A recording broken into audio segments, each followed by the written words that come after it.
Então é isso, boa noite, é bom estar com vocês. Quinta-feira, quente, tá quente. E aí, quem chegou depois, sejam bem-vindos. Quem já está acompanhando já sabe como é que funciona. A gente está mais dinâmico essa temporada agora, então a gente continua no estudo do livro, os luminares, né? A gente está aí já avançado no estudo do Sol, né? Desse reconhecimento do Sol e tal. Tá bem legal. E aí, na segunda parte, a gente está escolhendo um mapa aí aleatório. Aleatório não, a gente faz um. As meninas que escolhem, na verdade. É, e hoje a gente vai estudar o mapa do Freud. Primeiro a gente ia estudar o mapa do Mark Zuckerberg, e aí teve uma divergência lá no horário lá, e falou assim, não, então o segundo mais votado foi do Freud, foi pro Freud. Vocês sabem que eu queria do Freud, né? Ao ver a votação lá, aí eu falei assim, tá bom, vai, seu voto Você vencido. roubou. Você Não, roubou. foi seu voto vencido, foi, vou nem falar nada. E aí Você no roubou, final, Rodrigo. eu Você, não você falei nada. cancelou a nossa votação lá até ficar no que você queria. E aí foi do Freud, eu falei, ah, que bom. Enfim, mas aí como é que tá funcionando? A gente lê primeiro o livro, faz a dinâmica, e depois na segunda parte a gente estuda um pouco o mapa. E é assim, né? Tá E, bom. e vamos lá, vou pedir para a Fabi me ajudar a ler. Ok, Vamos, Fabi? vamos embora. Vamos. Semana de lua cheia, nós estamos todo mundo animado, num gás na quinta-feira, né? Aham. Essa lua cheia foi. Os atendimentos aqui, eu falei, nossa senhora, gente. Ferveu? Ferveu, ferveu muito. Só vi a porteira abrindo. Onde? No Sol Júpiter? Hã? Acho que é aqui na audiência, não é isso? É. E se Au- você nasceu com a lua, é essa mesmo. Vamos lá. Audiência. E se você nasceu com a Lua recebendo aspectos difíceis e o Sol com aspectos fáceis? Howard. Boa pergunta. Pode ser que, desde o início, mamãe nunca tenha se sentido segura ou nunca tenha servido como um abrigo sólido, como fornecedora de suas necessidades. Como resultado, desde que você nasceu, papai foi o preferido. Foi por ele que você se sentiu atraído. Estar próximo a ele ou em seus braços era melhor do que estar perto de mamãe. Assim, nesse caso, papai é mamãe. Não tenho muita certeza do que isso pode significar em termos de separação e individuação, mas posso dizer que, mais cedo ou mais tarde, em nome da saúde e integridade psicológicas, você vai precisar lidar com os danos causados pelo fracasso do vínculo materno. Contudo, entristece-me ainda mais as crianças que não encontraram segurança e apoio em nenhum dos progenitores. Algo que pode surgir nos mapas quando Lua e Sol recebem aspectos tensos ou se os luminares formam um T quadrado de orbe estreito com Marte, Saturno, Quíron ou alguns dos planetas exteriores. O que também pode indicar problemas graves de relacionamento entre os próprios pais. Imagine só, se você se afasta de uma mãe má, busca o pai e também acaba encontrando nele a dor e a rejeição. Isso não vai facilitar os seus relacionamentos futuros e, com certeza, não vai contribuir para a formação do seu eu. Pelo menos não um eu dotado de um senso salutar de autoestima. Será necessário trabalhar o self, psicológica, terapêutica ou espiritualmente, para que você possa chegar a se sentir bem como de fato de estar em seu corpo nesse planeta. Já encontrei adultos bem-sucedidos e razoavelmente felizes que nasceram com esse tipo de aspecto solar e lunar e que conseguiram se entender com seus ferimentos de infância, aprendendo com eles. E conheço pessoas que não conseguiram. Algumas delas estão trancafiadas em alguma instituição, ou deveriam estar. E outras estão aí fora, mas ainda têm dificuldade para lidar com a vida. Louvo todos eles, com exceção daquele que decide me atacar com uma faca por causa de alguma coisa que seus pais fizeram com ele na infância. Mesmo assim, se eu sobrevivesse ao ataque e levantasse seu tema astrológico, poderia entender a razão pela qual isso aconteceu. A astrologia pode nos ensinar um bocado sobre. Peraí. Um bocado sobre aceitação e tolerância. Como é que podemos julgar alguém que nasceu com aspectos desafiadores? Os reencarnacionistas dizem que essas situações se originaram de maneira kármica em nossas vidas anteriores. E há os que digam que o eu mais profundo escolhe o mapa de acordo com as lições e com o tipo de crescimento que você precisa nessa vida. Vamos continuar a explorar mais alguns aspectos natais, com o Sol tendo em mente Pai e a formação do ego. E se você nasceu com o Sol em bom aspecto com Marte, audiência. O Pai transmite uma imagem de força, confiança, assertividade ou estímulo, e isso molda a maneira como você acha que o indivíduo deve ser. Howard, exatamente. Justo quando você está estabelecendo a identidade do seu ego, você encontra em seu pai uma figura marciana positiva, algo que deve ajudá-lo a se equipar com um senso de potência e poder. Contudo, se você tem em seu mapa natal uma quadratura entre Sol e Marte, especialmente em signos cardinais ou fixos, audiência, você pode considerá-lo agressivo, rude demais ou entrar imediatamente em um conflito de vontades. Howard. Sim, ele pode parecer irado, rude, violento, descontrolado ou até com problemas sexuais. De que modo isso pode afetar um filho? Audiência. Ele deve crescer com problemas relacionados à agressividade. Howard. Sim, vamos analisar isso. Lembre-se, lembre-se, imaginamos que o pai seja o nosso primeiro modelo masculino.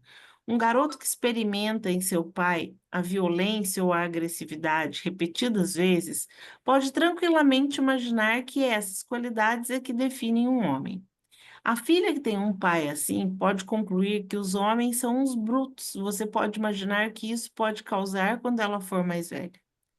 É interessante observar que já conheci pessoas de ambos os sexos que têm contatos Sol-Marte difíceis e que parecem dóceis, meigas, afáveis, que se esforçaram para controlar sua raiva e para não darem a impressão de que forçam as coisas ou de que são exigentes.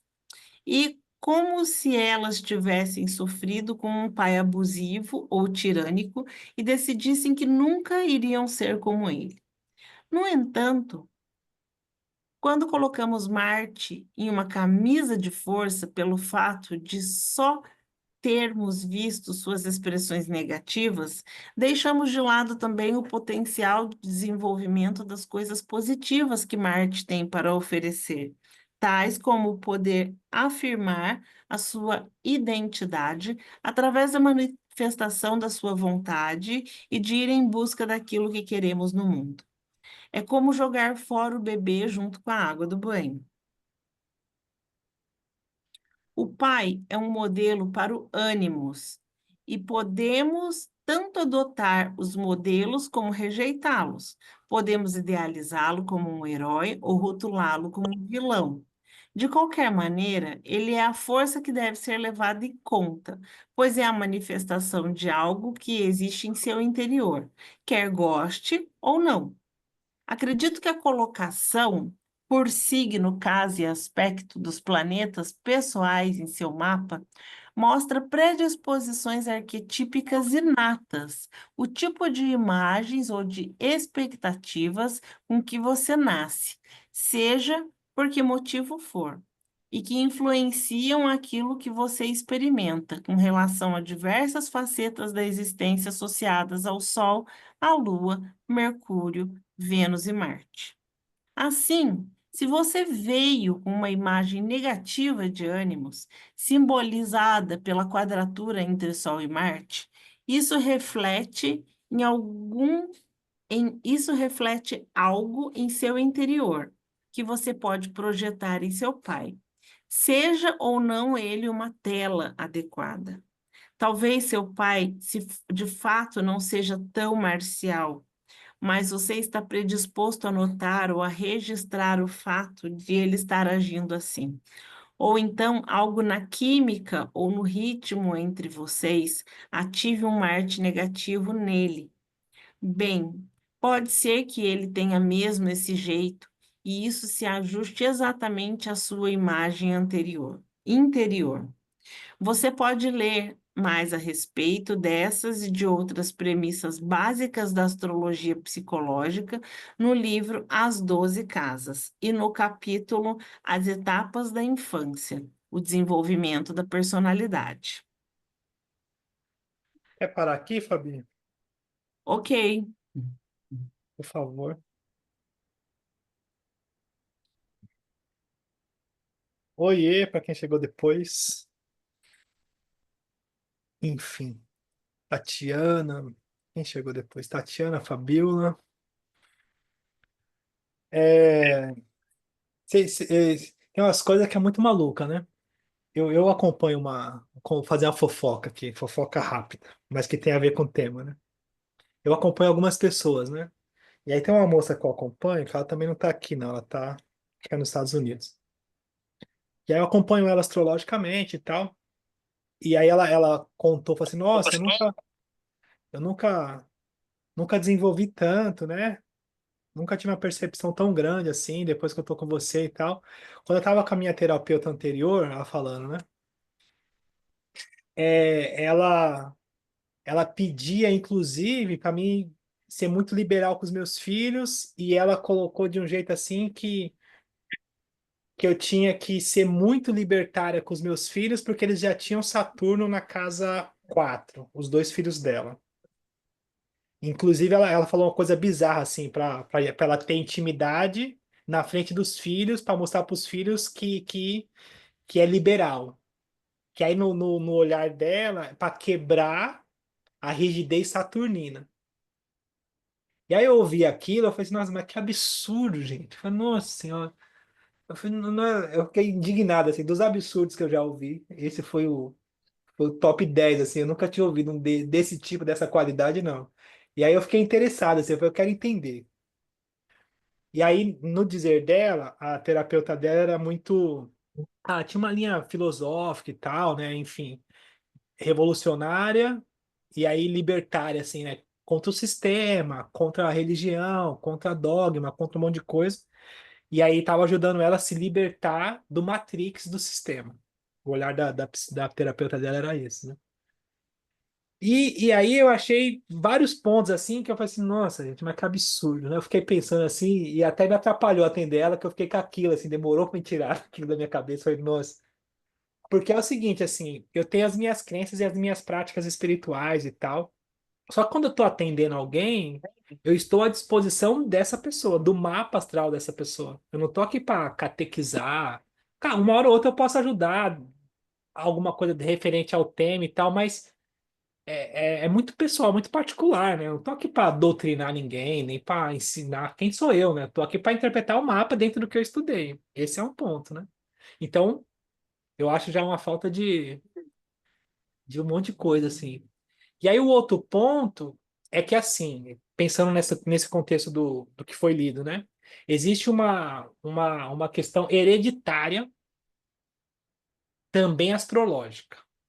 Porque existe uma ordem maior e as coisas não acontecem por acaso, então existe uma sincronicidade. Então, logo no caso dela, por exemplo, os dois filhos dela têm Saturno na casa 4.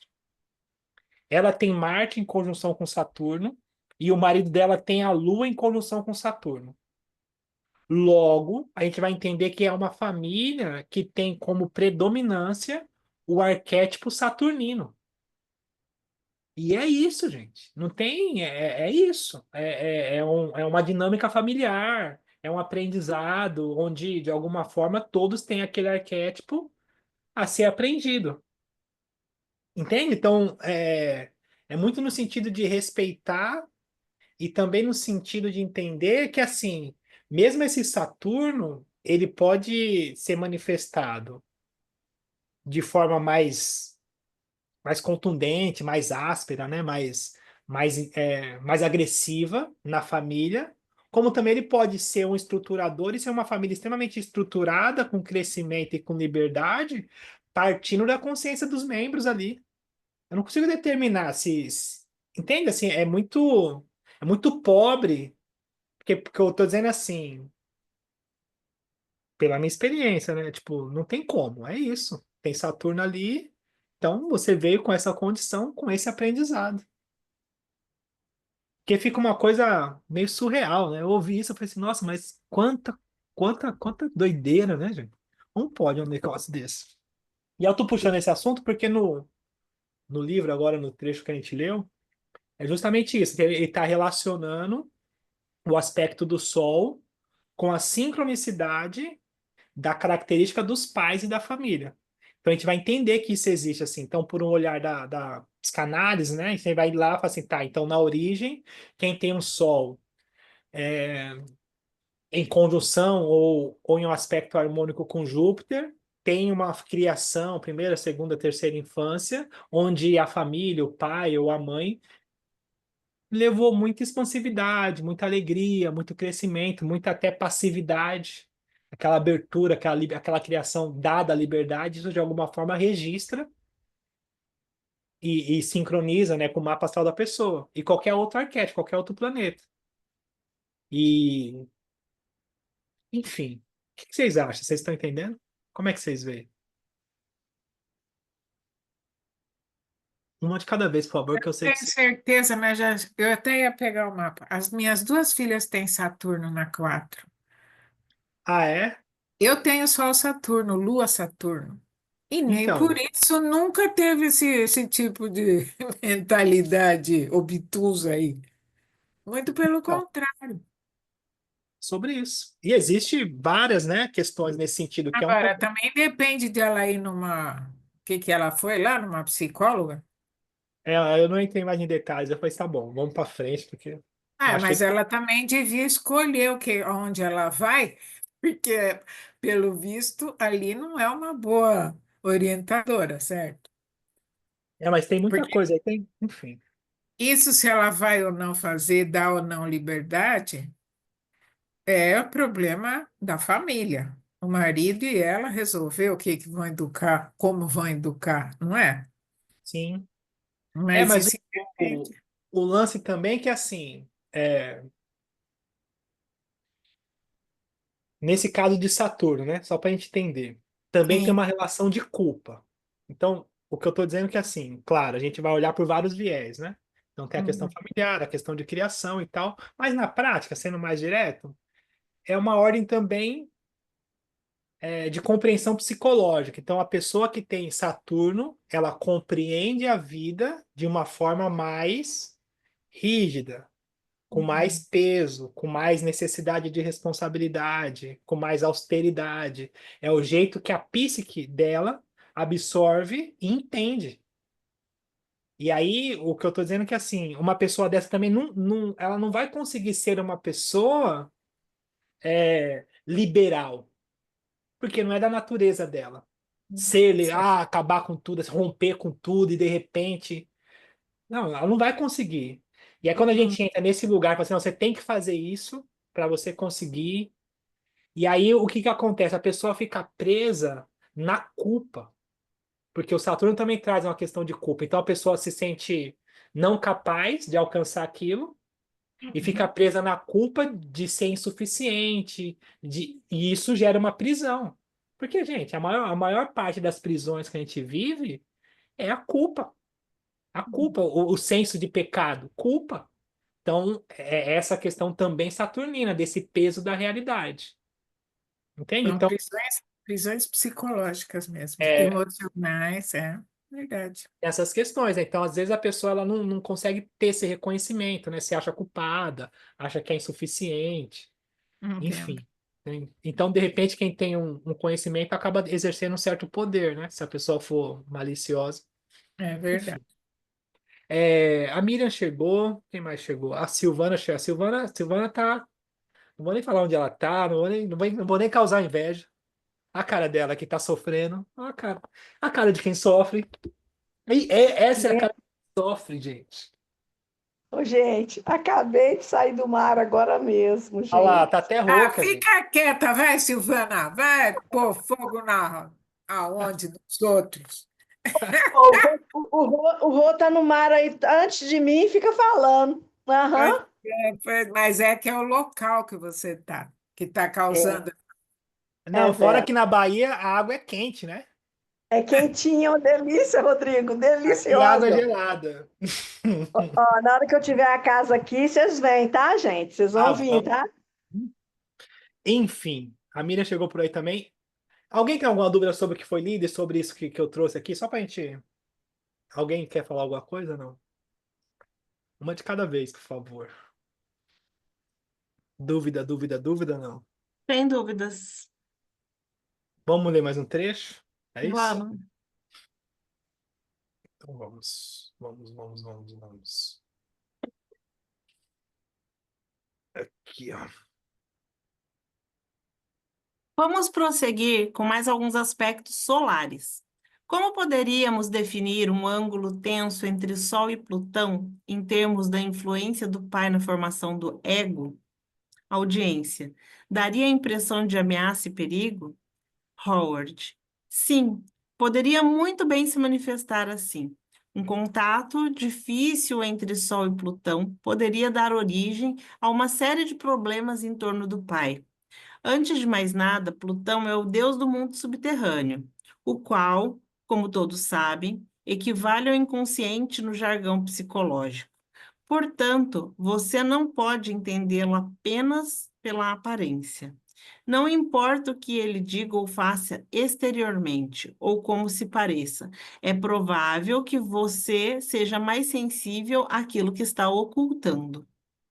Pode subir, por favor?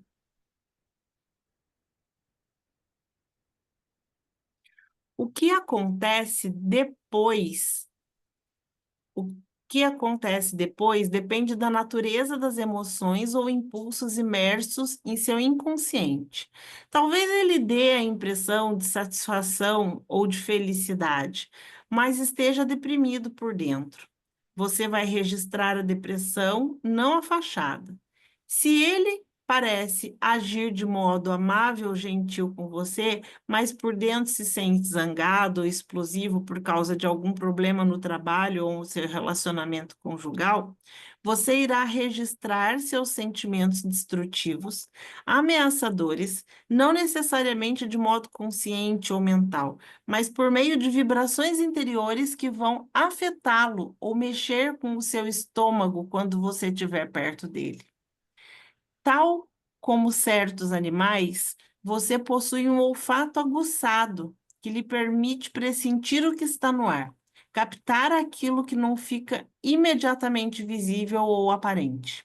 No caso de uma filha, uma certa conotação sexual poderia complicar o relacionamento com o pai, e ambos se sentiriam mal, culpados ou escusos por causa desses sentimentos. Percebe? Lembre-se, tudo isso pode estar acontecendo justamente quando você começa a se sentir como um eu. Assim, se você topa com um Plutão no meio do processo, provavelmente vai concluir sua experiência como um self, separado. Um self separado significa estar de prontidão, o que também torna a vida mais complexa. O pai plutoniano pode ser visto como alguém todo-poderoso, onipotente. Se você quer estar seguro e não se arrepender, terá de ser profundamente observador e consciente, pisando sobre ovos, tomando cuidado com aquilo que revela ou com o que permite acontecer. Você vai querer se controlar bastante, bem como o seu ambiente, a fim de garantir que as coisas saiam do seu modo. E se não, os riscos são grandes. Terá problemas como lutas pelo poder, jogos sutis e assim por diante. Cheguei a ver esses padrões em pessoas que têm o Sol em sextil ou em trígono com Plutão. Apesar de elas parecerem melhor equipadas para se adaptarem aos problemas que surgem, bem como para lidarem e aprenderem com eles. Ficou estranha essa frase para mim. Do que alguém que nasce com uma conjunção, quadratura, oposição ou quincúncio. O contato Sol-Plutão também sugere que você deve ser bastante sensível às ocasiões em que seu pai passa por um processo de mudança ou transformação, ou quando ele está lutando com questões complexas em seu íntimo. Novamente, isso leva você a associar a identidade com coisas como crise, autoexame e autoconhecimento, e a necessidade periódica de trocar de pele. A propensão de criar situações que exigem mais mortes e renascimentos psicológicos do que qualquer outro aspecto solar pode exigir de alguém. Falando de maneira bem literal, Plutão é o deus da morte, e algumas pessoas nascidas com aspecto Sol-Plutão experimentam a morte ou o desaparecimento do pai enquanto jovens. Os eventos que experimentamos no início da vida deixam suas marcas, por maior que seja a sua habilidade para ocultá-las. Fabi, Audiência. quer parar aqui, Fabi? É, porque agora já vai entrar em Sol e Vênus, né? É, a Esther. E aí, alguma dúvida que vocês acham aí do que foi lido? Vocês estão aí, não?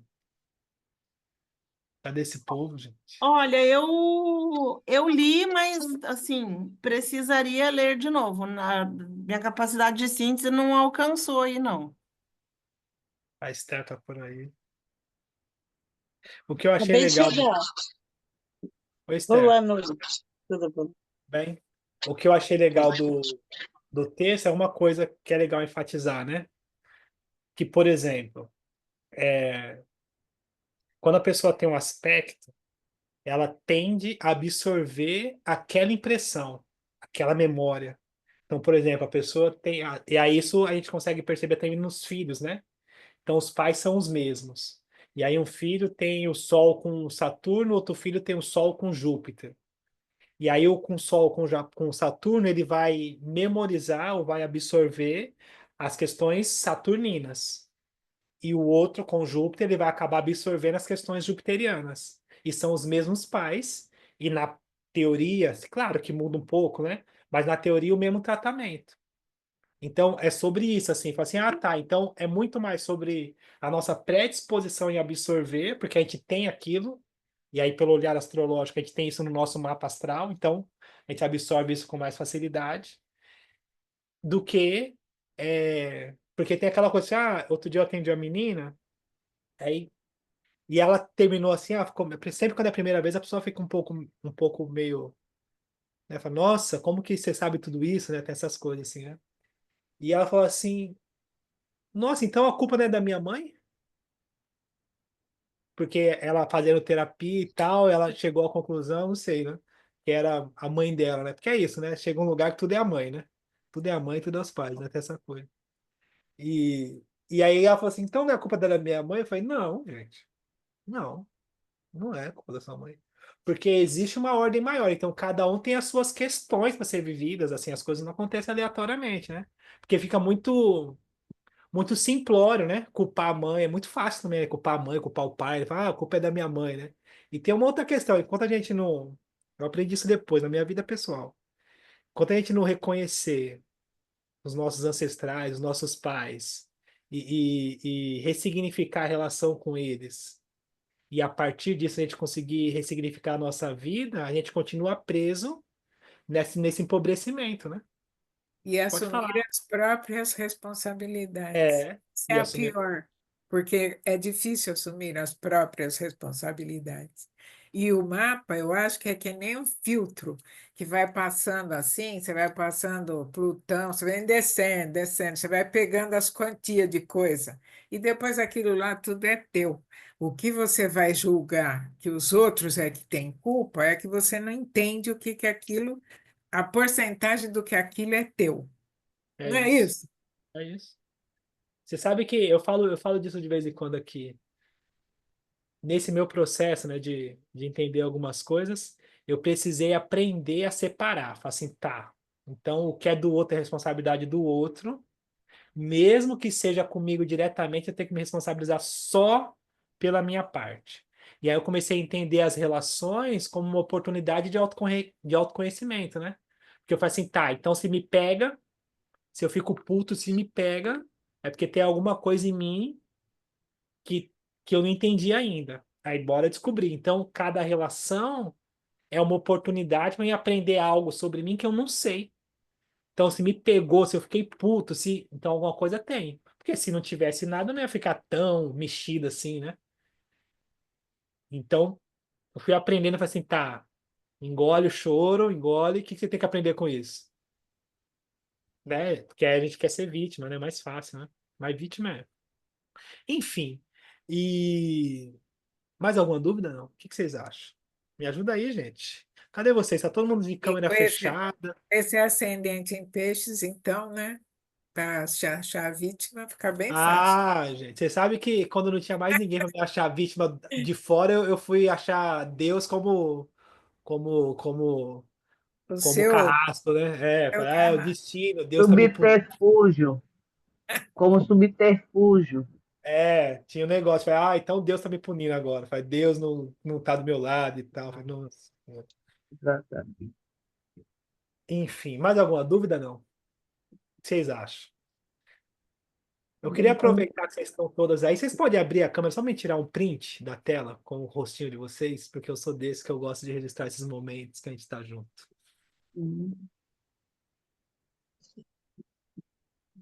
A Miriam não gosta de aparecer, ela sempre fala, a Miriam de Minas, ela sempre fala que a câmera dela tá com problema, a internet tá com problema.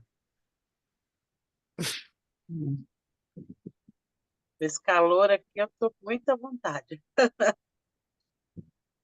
Não, eu detesto exposição à internet. O Rodrigo, não me peça para que eu abra a câmera em coisas que têm a ver com a internet. Não, mas tá tudo bem, tá tudo certo, pode ficar em paz. Ah, Já tirei. tranquilo, fica Não, tranquilo, você está explicando. Tá bom. Vocês têm alguma já dúvida do tirou, chat? João? Já tirei. Obrigada. Printei. Vocês têm alguma dúvida, não, dessa parte do Sol? Agora ele vai entrar no ascendente, no Sol em conjunção com a Vênus, né? Em aspecto com a Vênus. E aí uma outra coisa legal a gente falar também é que assim, dependendo do aspecto, se ele é harmônico ou se ele é desarmônico, né? E aí essa relação, a gente vai entender, né? Se de repente um aspecto positivo, né? Harmônico com Plutão, então essa impressão de liderança, força.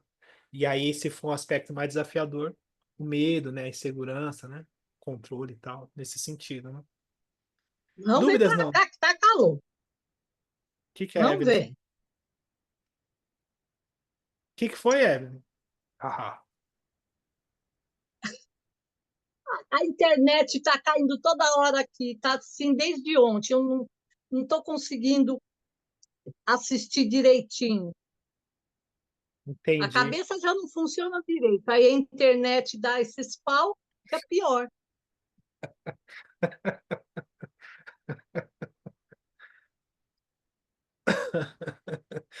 Ai, ai. Vamos ver o mapa Você do dá Freud? risada, é para chorar. O Eve, pode parar. Mercúrio prejudicado aqui é só eu e a Miriam. Não vem pro time, não, Eve. Você não é do time, não. De qual time, gente? Do Mercúrio prejudicado. Então Mercúrio vamos. O prejudicado. meu Mercúrio é retrógrado também. Eu sou do Mercúrio prejudicadíssimo. Não confunda alhos Mas com bugalhos. Uma mas é retrogradação diferente. de um Mercúrio em Gêmeos não é nenhum prejuízo. É sensatez. Enfim, vamos ver o mapa do Freud? Eu não Vamos. entendi, mas depois você me explica. E aí, é, como é que vai funcionar? A gente vai ler a biografia dele. Eu acho que a biografia dele tem bastante informação, né? Então, eu acho que vai dar para buscar bastante coisa no mapa que condiz com a biografia. Tem muitas É, curiosidades ali. e eu vou abrir aqui, eu vou fechar o livro. Depois você marcou a página, Evelyn? Marca a página para mim. Onde a gente parou? Marquei, Ah, já marquei onde parou. obrigado, né? Vou fechar o livro e a gente vai abrir a biografia. Deixa eu ver onde é que eu acho ela aqui. Estava aqui. Freud. Fiquei feliz de ver o mapa do Freud, gente. Eu vi inclusive. É um filme, não. Tem um filme, não. Tem uma série dele, né? Achei muito legal. Meu Deus, não fala É, isso. Eu estou tentando preparar uma aula sobre Freud para os meus alunos, que eu estou ficando quase maluca para é? explicar Que certos legal. conceitos. Ah, meu Deus do céu. Rodrigo, E que série que é? Que série que é que tem dele? tem na Netflix, se eu não me engano, é Freud mesmo o nome. É, Freud é mas uma essa série é humana, muito louca. Essa série não é? ela Não é o não, filme Freud, a alma humana, antigo? não dá muita referência do Freud, assim. Mas ele era bem fora da casinha, né? Sim, mas Não tinha vamos. como ser uma série muito dentro da É, normalidade. Mas é uma série. Não dá uma noção assim do Freud, assim. mas vamos ler a biografia dele aqui. Vamos. Deixa eu ver onde tá. Tá aqui. Você acabou de atirar. Eu não consigo aumentar mais aqui Não tem nesse. problema. Posso ler? Pode, por favor. Sigmund Freud, 1865 a 1939, foi um neurologista austríaco e fundador da psicanálise. Gente, Já escreve. arrumei. Já arrumei. Pode continuar. E fundador da psicanálise, uma abordagem revolucionária para entender a mente humana. Nascido em Freiberg, no Império Austríaco, que é a atual República Tcheca, ele estudou medicina na Universidade de Viena. Freud desenvolveu teorias sobre o inconsciente dos sonhos e os mecanismos de defesa, introduzindo conceitos como id, ego e superego. Seu trabalho influenciou profundamente a psicologia, a psiquiatria e até a cultura em geral. Entre suas obras mais famosas estão A Interpretação dos Sonhos, de 1930. Freud foi autor de 23 livros. Foi casado uma única vez e teve 6 filhos. Algumas peculiaridades. Freud e a fobia de trem. Apesar de ser uma mente brilhante e inquisitiva, Freud tinha suas próprias peculiaridades. Uma delas era a fobia de viajar de trem. Ele frequentemente experimentava ansiedade e até mesmo ataques de pânico em viagens de trem, algo que ele próprio tentou analisar através da sua abordagem psicanalítica. Freud, o colecionador de antiguidades. Fora o seu trabalho em psicanálise, ele era um ávido colecionador de antiguidades. Seu escritório estava repleto de estátuas, amuletos e outros artefatos de cultura antigas. Freud, relacionamento com a cunhada. Uma das relações mais especuladas e debatidas da vida de Freud foi com sua cunhada. Ela se mudou para a casa de Freud após a morte de seu noivo e tornou-se uma presença constante. Há rumores que eles tiveram um caso, alimentados por cartas e registros de viagem juntos, incluindo uma estadia em um hotel da Suíça. Freud e a nicotina. Freud tinha um notório hábito de fumar charutos e até mesmo afirmou que fumar lhe ajudava a se concentrar e a pensar claramente. Infelizmente, esse hábito levou a sérios problemas de saúde. Ele sofreu com câncer de boca e teve que passar por várias cirurgias. Apesar dos seus problemas de saúde, ele continuou a fumar até a sua morte. Freud e o medo de orquídeas. Embora Freud se aprofundando nas fobias de muitos de seus pacientes, ele mesmo tinha medo incomum, orquídeas. Ele achava essas flores perturbadoras e evitava tê-las por perto. Cadeira de Freud. A famosa cadeira de Freud, que ele usava em seu consultório em Viena, foi um presente de uma paciente. A cadeira era peculiarmente alta, permitindo que ele sentasse atrás dos pacientes enquanto eles estavam deitados no divã, tornando-se assim menos intrusivo para os seus pensamentos. Freud e o número 62. Freud tinha uma fixação peculiar com o número 62. Ele acreditava que morreria nessa idade, frequentemente mencionava isso. No entanto, ele viveu até os 83 anos. Freud e a religião. Ele tinha uma visão crítica da religião, considerando-a uma ilusão que servia para aliviar a ansiedade existencial dos seres humanos. Em seus escritos, ele explorou a relação entre religião e a psique humana, argumentando que a religião é uma forma de neurose obsessiva. Freud e a música. Apesar de viver uma época em que a música clássica estava em seu auge, Freud admitiu que raramente encontrava prazer em música. Ele alegou que a música tinha um efeito perturbador sobre ele, muitas vezes evocando emoções fortes que ele preferia não sentir. Freud e a barba. Freud era conhecido por sua barba icônica, mas poucos sabem que ele começou a cultivá-la aos 24 anos, após ser ridicularizado por uma colega por ter cara de bebê. A partir de então, ele nunca mais se barbeou. Freud e as línguas.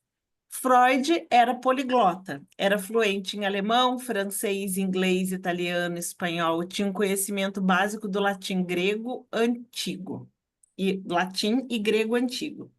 Ele acreditava que o estudo de línguas era crucial para entender culturas e as mentes das pessoas. Freud e a superstição. Apesar de sua abordagem científica em relação à psicanálise, ele era uma pessoa bastante supersticiosa. Ele tinha medo de certos números, evitava viagens em determinadas datas. Por exemplo, o número 13 era uma fonte de ansiedade para ele. Freud e os sonhos. Embora Freud seja famoso por sua interpretação dos sonhos, ele raramente falava sobre os seus próprios sonhos em público. No entanto, em correspondências privadas, ele mencionou que muitas vezes sonhava com lugares que nunca visitou e pessoas que nunca conheceu. Freud e a morte. Freud tinha uma fascinação pelo tema morte e frequentemente explorava o conceito em seus escritos. Ele tinha uma coleção de antiguidades que incluía várias estátuas e amuletas relacionadas à morte e ao submundo. Perseguido pelo nazismo por ser judeu e exilado em Londres em Você. 1938, onde morreu no ano seguinte. Seu legado continua sendo debatido.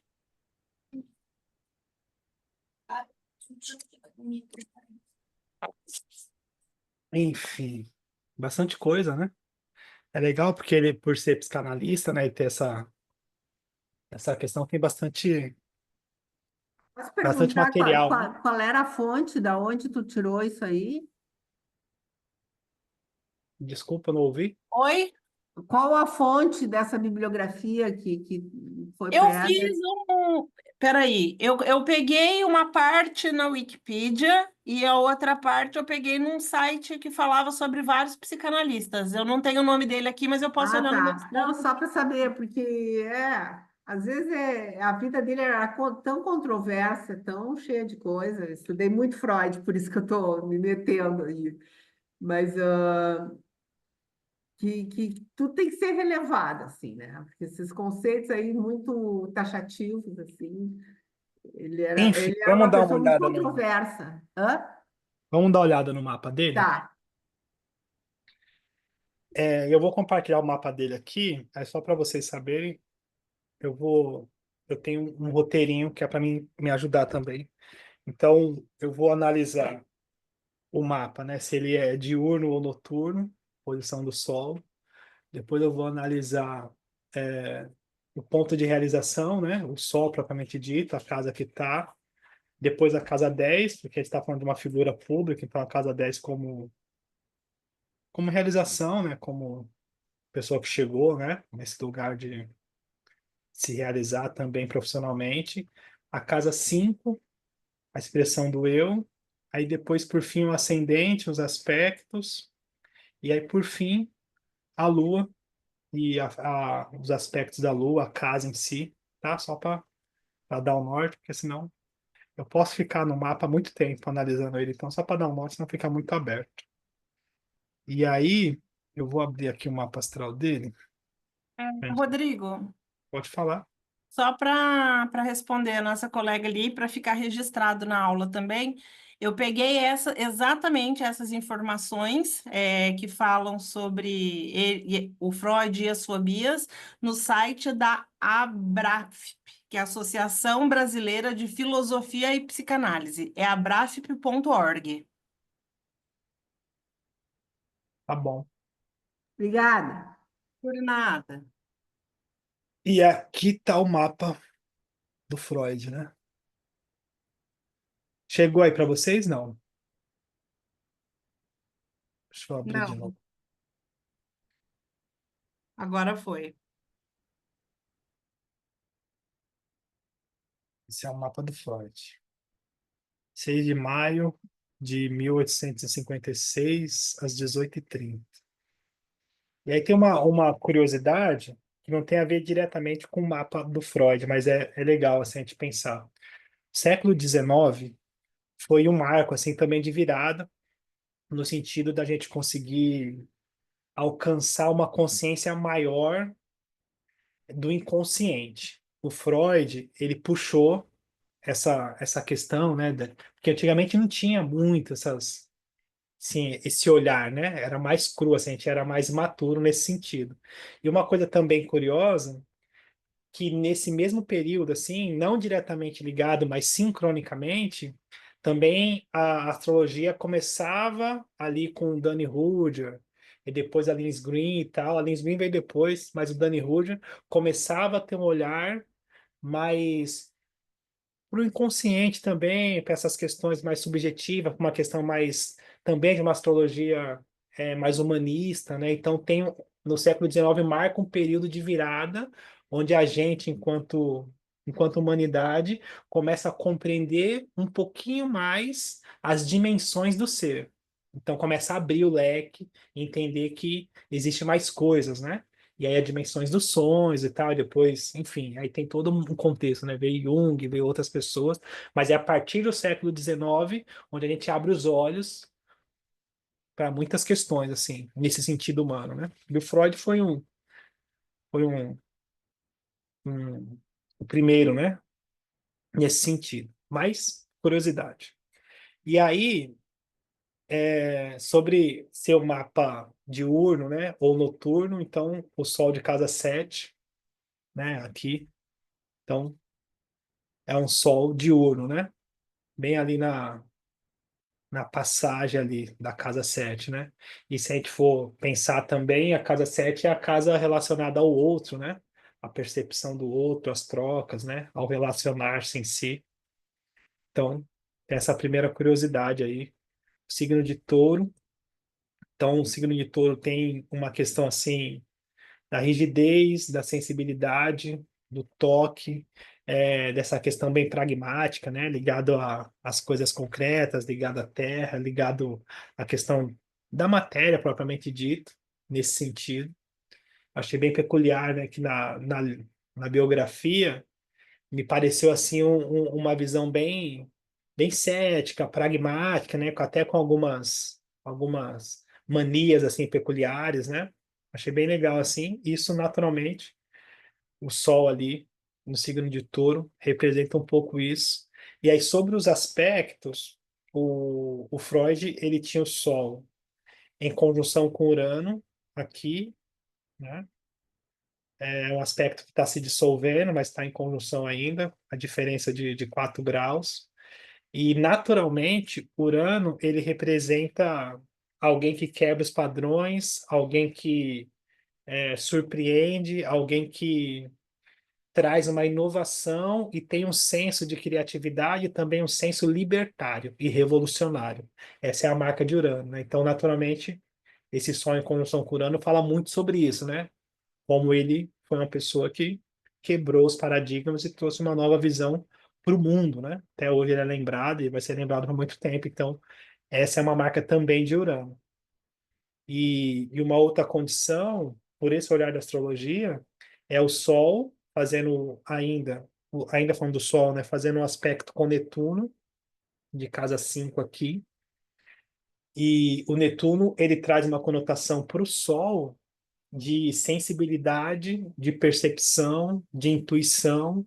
É como se a pessoa tivesse aí um olhar assim mais profundo. E a gente leu, né? A dimensão do sonho é uma dimensão também netuniana, por esse olhar da astrologia. Então, esse aspecto harmônico com Netuno traz essa questão, e aí para mim ficou também muito marcado na biografia dele, essa marca, né, da leitura dos sonhos e tal, e essa percepção também do inconsciente, né, esse olhar mais sensível, mais profundo. E aí uma coisa que é legal, que aí fica registrado, né, fala assim, Netuno, ele é espiritualidade. Não só, porque aí depende, o jeito que a pessoa concebe, o que que a pessoa tem como olhar, porque Netuno também é sensibilidade, também é percepção, também é sonhos, também é inconsciente. Não precisa estar diretamente ligado a um contexto religioso, nem espiritual propriamente dito, né? Que é o caso do Freud, no caso, que tem essa sensibilidade e essa coisa bem apurada, mas nada religioso e também, né, por esse olhar, na biografia dele também nada espiritualista, né? Até um pouco Netuno, mais. Netuno e Júpiter estão os dois na casa 5 e em peixes? Os dois estão na casa 5. E em peixes? Sim, Ah, tá. os dois estão na casa 5, os dois estão em peixes. Enfim, então, sobre o aspecto do Sol, essa condição que eu achei bem peculiar, assim. E aí, falando da casa 10 nesse sentido de realização, né? Casa 10 em Leão, então o Leão tem essa coisa, assim, do destaque na carreira, no trabalho, né? É uma pessoa que acaba alcançando uma evidência, né? Essa coisa de estar sobre os holofotes e tal, então aí isso aí também dispensa, né, um pouco mais de apresentação sobre isso, porque ele acabou se sobressaindo, né, em várias questões, né, não só no sentido popular, mas também no sentido técnico, né, ele foi um dos chefes também da academia e tal, de medicina, de psiquiatria na época, né, enfim, em várias questões nesse sentido. Então tem esse destaque que marca o signo de Leão na casa 10. Eu achei bem peculiar também esse contexto. Uma outra questão, e aí sim, né, falando da casa 5, a casa 5 eu, na reunião passada, eu falei, né, porque a gente estava falando da Elis Regina, e eu falei que ela é a expressão da arte, né, de toda essa questão, assim, mais voltada para uma questão contra da música e tal, da Elis Regina. E aí, aqui no Freud, a gente vai entender que, assim, a casa 5 ela é a expressão do eu, né? Não só da arte, mas a expressão do eu. E aí, quem é esse eu, né? É como se a gente tivesse assim um, um íntimo a ser alcançado, uma coisa genuína, uma coisa que transcende o comum, que transcende o que já está estabelecido. Então, quando a pessoa tem Netuno e tem Júpiter ali, a gente vai entender que a pessoa tem um eu muito voltado também para a subjetividade, voltado para a expansividade por conta de Júpiter, e esse grau principalmente de sensibilidade, acrescentando um pouco do que eu disse na questão de Netuno. Então, por exemplo, assim, o que eu estou querendo dizer assim, a expressão do eu, na minha linguagem, né? Esse espírito, como que ele se manifesta, essa intimidade, né? Essa coisa mais genuína. Signo de Peixes, Netuno e Júpiter. Então, o Júpiter vai falar de conhecimento, dessa expansão, então é um eu que tem muito conhecimento a passar, e com Netuno é um eu que tem um grau de sensibilidade e um grau de visão do inconsciente muito apurado, né? Então, eu achei também bem peculiar no signo de Peixes, né? Aí de novo essa questão dos sonhos, né? Do inconsciente e tal. E aí de novo eu achei bem peculiar uma outra questão assim, porque a gente sempre liga, né? Eu às vezes faço isso também, sempre liga com a questão da espiritualidade, com a questão da religiosidade. E ele traz esse grau de sensibilidade, esse grau de profundidade, lidando diretamente com o inconsciente, com sonhos e com todas as simbologias, né, da psique para trazer justamente o que é essa psicanálise, sem nenhum tipo de viés religioso, inclusive bem crítico, né, das religiões e tal, e das crenças e mesmo assim conseguindo ter esse grau de percepção. Achei legal, assim, né? Quando uma pessoa consegue furar a bolha e tal, né? E aí, essa questão investigativa, né? Investigativa, transformadora, o ascendente escorpião, né? Então, um bom investigador, um bom, né? Nesse sentido, assim, de ter esse olhar, de ter essa desenvoltura sobre o inconsciente, também a gente vai pegar esse ascendente escorpião como significador total, né? Desse processo, né? E aí o regente desse ascendente, que é o próprio Plutão, na casa 7. E aí, pelo meu olhar de uma astrologia mais contemporânea, o Plutão, na cúspide da casa 7 aqui, ele tem uma peculiaridade. Porque na astrologia também tradicional, o Marte é o primeiro regente de Escorpião. A gente também pode falar dele na casa 11. Mas tem uma coisa dessa questão contemporânea que é assim, planetas em ângulos, isso no geral, casa 1, casa 4, casa 7, casa 10, são planetas que ganham destaque no mapa astral. São planetas que são predominantes na estrutura da pessoa. Meio que tem ali um lance de ser meio que uma força, assim, é muito evidente, E são né? como nós, né? Nós do mapa. Sim, E tem que sim, ser exatamente. desatado. E aí, a casa 7 em si é a casa que se relaciona ao outro. Então, naturalmente, tem uma questão aqui, né? Então, só para a gente entender, o Plutão, ele vai falar de uma questão de intensidade, profundidade, essa coisa assim de ir até as últimas consequências, de não medir as consequências e também de estar disposto a encontrar a verdade a qualquer custo. Na prática, o Plutão ele tem uma conotação, tem duas questões, né? Então a gente vai entender que assim, tem o lado inferior, a gente pode pensar, não desenvolvido, e depois, quando a pessoa consegue ganhar consciência e desenvolver ela mesma, ela consegue exercer o papel mais genuíno e mais sublime daquela dignidade, falando de Plutão. Então, se a gente for pensar primeiro no contexto desafiador, Plutão na 7, ele tem uma questão assim da possessividade, da compulsão como marca, né? E aí destrutivo também tem uma questão assim de vícios e de hábitos, que é essa coisa assim mais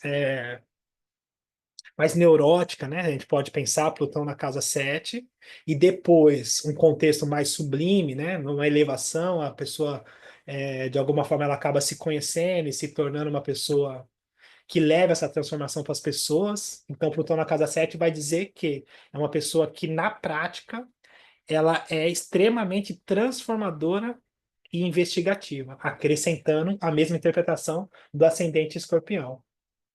Então, o Plutão na casa 7 ele traz justamente essa dignidade assim, de uma pessoa que ajuda as pessoas a renascerem, que ajuda as pessoas a se transformarem, que ajuda as pessoas a saírem de um contexto, enfrentarem seus medos mais profundos e conseguirem renascer de uma forma mais genuína. E aí, naturalmente, uma pessoa confrontativa, uma pessoa que. Inclusive, eu acho que hoje eu falei de um mapa que tem Plutão na casa 7, se eu não me engano. Não sei se foi hoje, foi hoje. Acho que foi da Fabi. Tá aqui a Fabiola. Enfim, que tem Plutão na casa 7. E aí, se a gente for pegar também a astrologia tradicional, o Marte na casa 11, aí essa questão voltada para o coletivo, né, para grupos e tal, para associações. E dos aspectos, também que me chamou a atenção, a Lua, no signo de Gêmeos, também na casa 8, que recebe uma quadratura com Netuno. Então, de novo, né, falando sobre essa questão da psique, do inconsciente, dessa profundidade, a casa 8 em si é uma casa relacionada à responsabilidade com o outro, às crises, às profundidades e também à percepção do inconsciente. Então, acrescenta essa questão assim dessa necessidade investigativa, né? Em Gêmeos, né? Então, uma lua na casa 8 em Gêmeos, ela traz uma questão intelectual pro inconsciente, uma investigação, uma curiosidade, uma percepção inconsciente e profunda, porém com aporte intelectualizado pela questão do signo de Gêmeos, e que eu achei também bem peculiar. E aí, eu nem tinha anotado na lista, mas o Saturno, na casa 8 ele a cereja do bolo, né? Porque na prática, a posição de Saturno no mapa, no geral, para todas as pessoas, vai falar de uma área da vida onde a gente tem o desígnio, né, de um grande aprendizado. E aí eu sempre falo disso, né? Ele vem de três fases, assim. Primeiro, um constrangimento da vida em si, no sentido geral, depois uma certa restrição e depois quando a pessoa consegue uma responsabilidade sobre aquilo que leva uma grande liberdade. Então, na prática, Saturno na casa 8, uma pessoa que tem como desígnio e destino lidar com o que está escondido, lidar com as crises, lidar com as questões da morte e dos renascimentos, e aí, naturalmente, alguns medos inconscientes nesse sentido, que na biografia dele também ficou evidente, alguns medos assim, e depois uma responsabilidade com essas questões e que leva à própria liberdade e também à liberdade das pessoas. Isso também é uma marca dele, né? Então, muito evidente a questão da casa 8, o signo de Escorpião, Plutão na casa 7, de novo a casa 8 ali com a Lua e com Saturno, e um toque peculiar de Netuno e Júpiter, levando para todas essas intensidades uma sensibilidade de percepção dos sonhos. Então, traz uma certa poesia para toda essa austeridade, né? Para toda essa necessidade de ir até as últimas consequências, né? E esse fascínio, né? Pela morte e tal, casa 8, Plutão também, o ascendente Escorpião, que eu achei também bem peculiar. E que mais? Eu acho que é isso, assim. Eu poderia ficar aqui horas, eu vou olhando, a cabeça vai mais do que eu tinha separado. Acho que é isso, assim, achei bem peculiar, assim, bem legal conhecer o mapa dele. Vocês têm alguma dúvida, não? O que vocês acham? Como é que vocês enxergam? Foi muito rápido, deu para entender o que eu falei. Sabe o que eu queria saber? Se você não soubesse que era do Freud, você ia falar que era um psicanalista com todos esses Não, pormenores aí que a gente viu na biografia dele? não, É, eu não queria porque perguntar. Desculpa. a Esther. Fala, Esther. Então, seguindo a sua pergunta aí, tem muitas coisas bastante interessantes, né, na biografia de Freud. E ele tinha uma certa resistência, dificuldade, tanto é que assim, mas é certo, é natural, ele era um pensador. No sentido de aceitar. Então, assim, ele começa a trocar, então a Escola de Viena, né, são vários pesquisadores ali na época se debruçando sobre o mesmo tema ali, né, da psique e tal, ele tem um peso bastante grande, e, por exemplo, Jung, né, ele estava, vamos dizer assim, mais consolidado ali. Jung vai e se interessa pela obra dele e vai buscar por ele e tal. Mas não só Jung, né? Reich, que vai trabalhar com ele também. Achei que ele tinha uma resistência muito grande de aceitar, ou você aceitava o que ele colocava, ou você aceitava o que ele colocava, ele meio que rompia. E dentro da biografia dele, tem uma questão, né, que diz assim que ele, quando ele estava diante, eu vou colocar aquilo que eu vi em documentários, tal, não são as minhas palavras, tá? A gente tem que se basear em algum estudo, alguma coisa. Quando ele estava diante de alguém que ele supunha que podia desmontar no sentido daquela argumentação dele, ele tinha uma crise de ausência, assim, tinha um desmaio, né? Pode ser que fosse até outra coisa, mas dentro da biografia diz. E no sentido, é óbvio que é uma exposição isso, mas a resistência, né, que ele tinha era muito, muito grande de trabalhar de fato com outros pontos de vista. Você consegue ver alguma dificuldade aí, talvez esse leão no mapa dele? Ele era um pouco teatral, né? Com esse meio do céu em Leão. E esse Netuno e Júpiter na casa 5 facilitava ele dar essas. Essas o quê? Eu não ouvi direito. Essas o quê? Falou que quando alguém confrontava ele, Ah, ele intransigência. então, é porque ele não aceitava o que a pessoa ia falar, então ele fingia demência, que nem você, só que Mais ou ele menos isso. desmaiava. É, Então, esse meio do vamos céu. por, vamos por partes. É, Só para não fugir da pergunta, Acho que é a, a, intransigência, isso.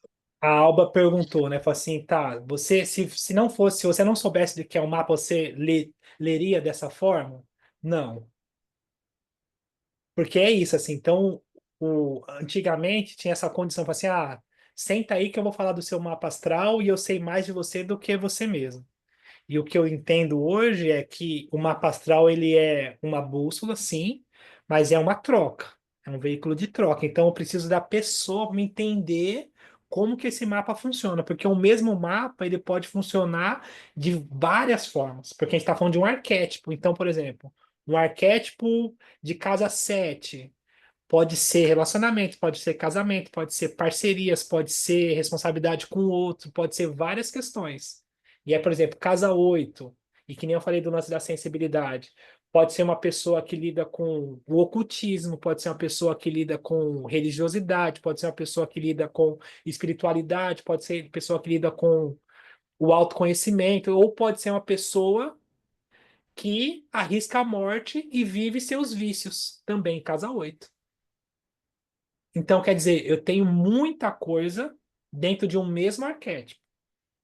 Então, eu preciso ter a sensibilidade de ouvir, de trocar para entender. Então, por isso que eu li a gente leu a biografia para entender. Então, partindo disso, tá. Então, eu faço a leitura do mapa. É sobre isso. A gente não adivinha, né? É isso, assim, sabe? Esse é um ponto. Agora, outra questão da intransigência que a Esther trouxe, Plutão na casa 7. Porque Plutão é um significador de liderança, de força, de transformação, e de ir até as últimas consequências. Então, a pessoa que tem o Plutão assim, na cúspide da 7, uma pessoa que é do signo de Touro, tem o ascendente Escorpião. Então, ele tem traços de uma pessoa que tem o fixo como potência. Se a gente for olhar aqui embaixo no mapa, fica até mais fácil, não precisa nem tanto. os É, signos dele, né? O ascendente, descendente, meio do é, céu, tudo em fixo. Então, é ele é isso, mais, né? é isso. Então, se a gente for pegar só, né, a qualidade, então aqui, a gente vai entender aqui, ó, fixo, ele tem 13 pontos de fixo, sobressai todos os outros, né? Então ele tem Aquário na casa 4, Escorpião na 1, Touro, Leão. Então é muito signo fixo, né? É muita rigidez, né? Você Muito sabe o que, intransigente. que me ocorreu quando eu olhei e esqueci que o mapa era do Freud? Me pensei, eu pensei em alguma coisa com o mar. Olha só, sabe assim, que viajava pelo Por quê? mar, que era algum, não sei, achei, porque eu vi esse Sol Urano, eu falei, nossa, é uma pessoa assim, inovadora. Mas o Aí eu, mar, sabe, aí, como é que é aqui? Escorpião. É. Também é água, sabe?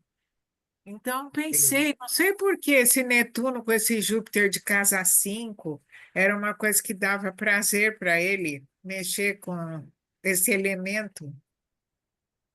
Não sei. E por isso que eu te perguntei, se você não visse que era desse Freud, se você ia achar outra coisa. Por isso que eu perguntei, porque na hora tem, que me veio foi outra coisa. entendi. Mais alguém não? O que que vocês acham? Uma de cada vez, vocês estão muito, muito falando tudo junto. Dúvidas, dúvidas, dúvidas. Consegui me fazer entender, não? O que que vocês acharam?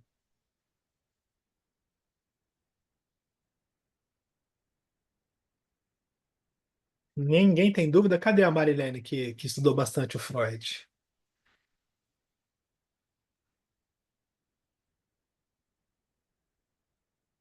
A Mia, que me ajuda, cadê? Ô, Rodrigo, pode abrir a tabela de graus? Você consegue abrir para ver os planetas? Só curiosidade? Então, porque nesse programa aqui, tá aqui, né? Consegue ver os quadrantes aqui, não? Ele é difícil, não aparece os números, não, né? Porque o Quais Pegasus números? tem um lugar que aparece os númerozinhos, agora eu não lembro como que é. Aqui no I, põe no I aqui de informação. É isso que ela quer ver? Achou. Era só isso que eu queria ver.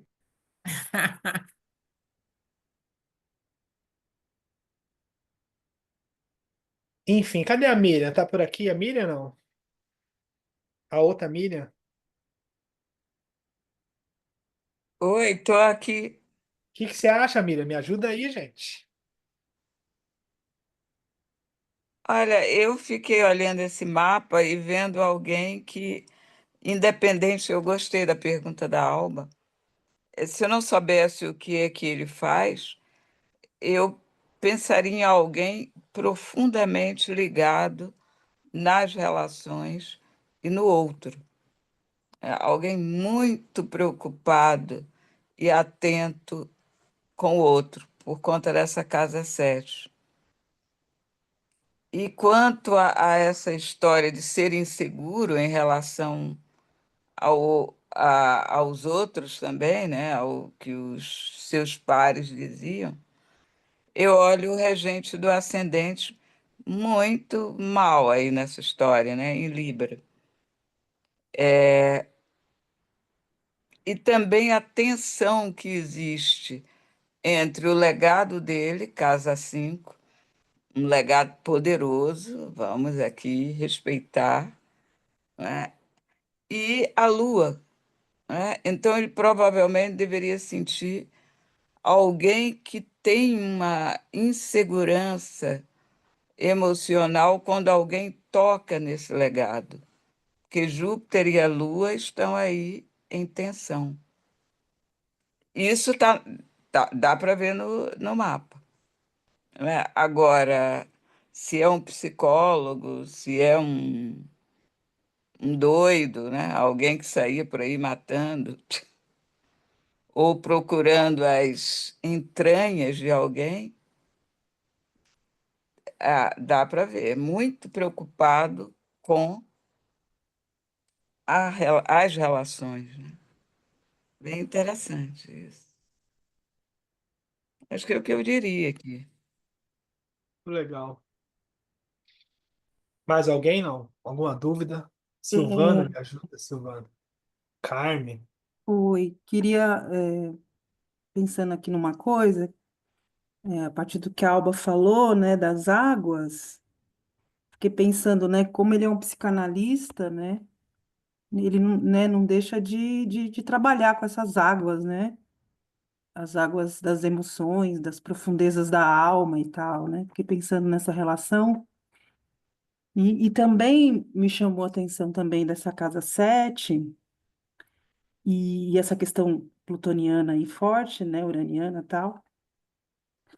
Para mim também, né, acho que as grandes parcerias do Freud foram as pacientes dele, né? Sem elas, ele não teria sido Freud, né? Principalmente mulheres, né? Mulheres histéricas, enfim, uma situação bem fragilizada, enfim. E ele, né, cavucou, né, as profundezas dessas mulheres, da alma dessas mulheres, né? Enfim, fiquei pensando nisso, assim, também, como parceria, né? Sei lá. Sim. Então, tem uma coisa assim na questão da triplicidade, quadriplicidade, né? Casa um, casa 5 e casa 9 são casas que vão falar sobre a expressão do eu. Então, a expressão do eu, o nome já diz, né? A expressão de quem se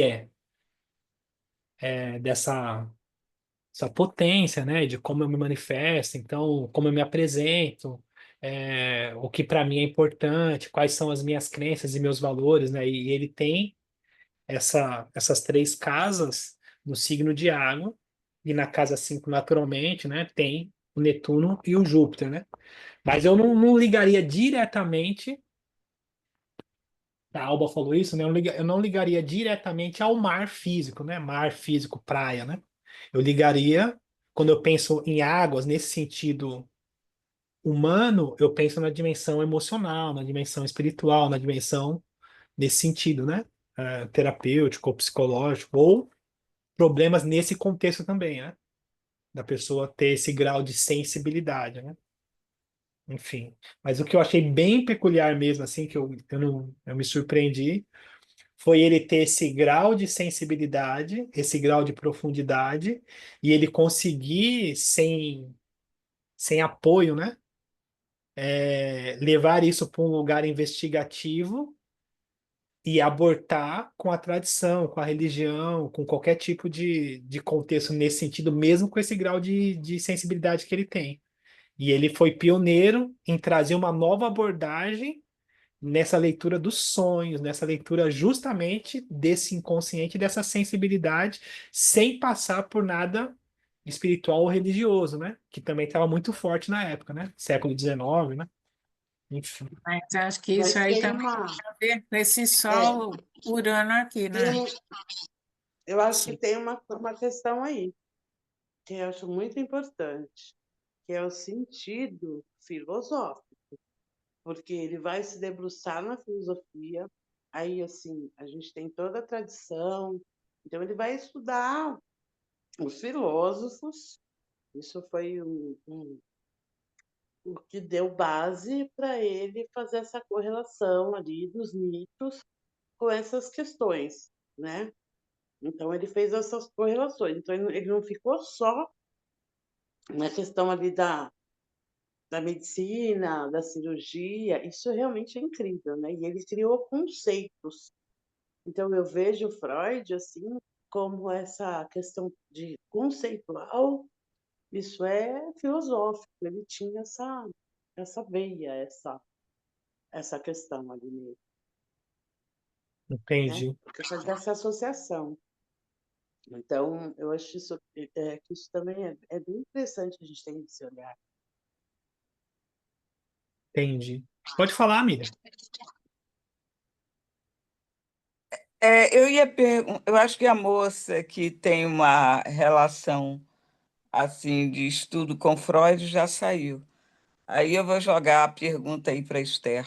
Esther, essa bagagem dele, essas teorias dele, os estudos, foram bem aceitas na academia na época? Então, a questão é assim, ó, a gente já tinha porque quando se fala, o Freud, pai da psicologia, as coisas não são bem assim. Mas, às vezes, a história se escreve dessa forma. Então, tinha um filósofo que ele começa a colocar, a pôr essas questões, e ele vai inaugurar ali um primeiro laboratório a partir de experiência, empírico mesmo. Então, é a partir daí que, porque assim, né, eram vários estudiosos que estavam se debruçando sobre isso. E hoje é tudo muito fragmentado, mas na época deles não. Então, a gente foi fragmentando a exatas, a ciência, humanas, mas na época dele não. Então, assim, tudo que era que partia dessa ideia de uma nova narrativa, naquele tempo ainda assim era bem recebido, porque estava todo mundo nessa busca, entende? Mas você tinha que ir lá e fundamentar, e com experiência mesmo, pelo empírico. Então ele vem da ciência, né, no sentido de que ele era médico, cirurgião, e eles é um grupo de médicos debruçado nisso. Então, sim, eles faziam ali, se fala, na escola de Viena. É, então, eles estavam falando a mesma língua, estavam muito empolgados nisso, né? Quem não é muito aceito aí dentro desse grupo é Jung, porque ele já vem com essa ideia, que eles entendem do mágico, do horóscopo, e tem outra. Aí ele realmente, Jung vai sofrer aí bastante com isso. E Reich também, né? Mas assim, Freud, sim, ele estava bastante apoiado ali. Entendi. Obrigado. Enfim, mais alguém não? Você tá falando, Alba? Tá com o microfone fechado? É comigo que você tá falando? Tem É curioso isso que ele tenha sido bem aceito pela sociedade científica. academia, né? Principalmente pela academia, porque olhando aquela lua ali, desde uma perspectiva mais tradicional, a lua está muito sofrida ali, né? Em Gêmeos, na casa 8 e extremamente interessada na casa 9, a casa da, dos saberes superiores, da universidade mesmo. Achei interessante isso. Eu diria que ele, olhando o mapa, que talvez ele tivesse intimamente uma necessidade de ser aceito por essa academia e talvez não estivesse sendo o suficiente para ele, pelo É, mapa, né? Talvez ele tivesse uma é mas, insegurança. mas, então, mas tem uma coisa que você coloca aí que é bem interessante. Porque assim, tá, então ele dentro daquele nicho, dentro daquele momento histórico, ele realmente ele tem esse apoio, e tal, né? Estava trazendo o que era de mais novo, moderno, novidade. Mas também tinha muita ali briga de ego, e só que depois eu vejo assim, né, a questão de quando ele é perseguido pelos alemães, aí ele tem esse baque muito grande, né? Eu acho que em algum momento no mapa isso se apresenta, assim, fortemente, porque ele tem que ir embora ali, fugido, né? Ele era judeu. A Então, lua na no casa 8. decorrer do tempo, isso sim, aí imagina o baque que é para ele tudo isso. Em ser perseguido, né? Bem complicado, né? Bastante complicado. Então, acho que em Enfim, algum momento esse daí acaba se colocando, sim. sim. Enfim, então acho que é isso. Por hoje a gente alcançou. Adorei ver o mapa do Freud. É bom estar com vocês sempre. Uma ótima semana. A gente se fala por aí, pelo grupo, enfim, até a próxima semana. Vamos ver o mapa de quem a gente vai ver a semana que vem Legal. com vocês. Obrigada, viu? Tá bom? Tudo de Beijo, bom. boa semana. Tchau, tchau. Beijo, Tchau. Carmen, Beijo, tchau. Rose, Fabiola, Miriam, as Tchau, Miriam. gente. Boa noite. Ô, É, Rodrigo, oi, Rodrigo, Esther, vocês Luísa. estão aceitando sugestões? Vocês já viram o mapa do Trump? Nós estamos evitando evitando as polêmicas. Não, não é. A gente, o Pode mundo ver sim o está mapa nessa do Trump. situação. Seria, né? Mas eu acho que seria interessante, gente. Vocês não acham? Porque, gente, onde vai dar isso? Vamos ver, sim. Vamos pensar nisso. Joguei a bomba, eu vou sair correndo, como vocês dizem. Beijo, boa Beijo, boa noite semana. pra vocês. Fiquem Boa bem. semana. Tchau, obrigada, Rodrigo. Desculpa que eu chego sempre atrasada, mas eu chego. Ah, não, mas você tá aí. Pode ficar. Vamos ver. Vamos Tá? ver o Eu mapa corro do para chegar, Trump. mas eu chego. Vamos ver o mapa do Trump com trânsito, para ver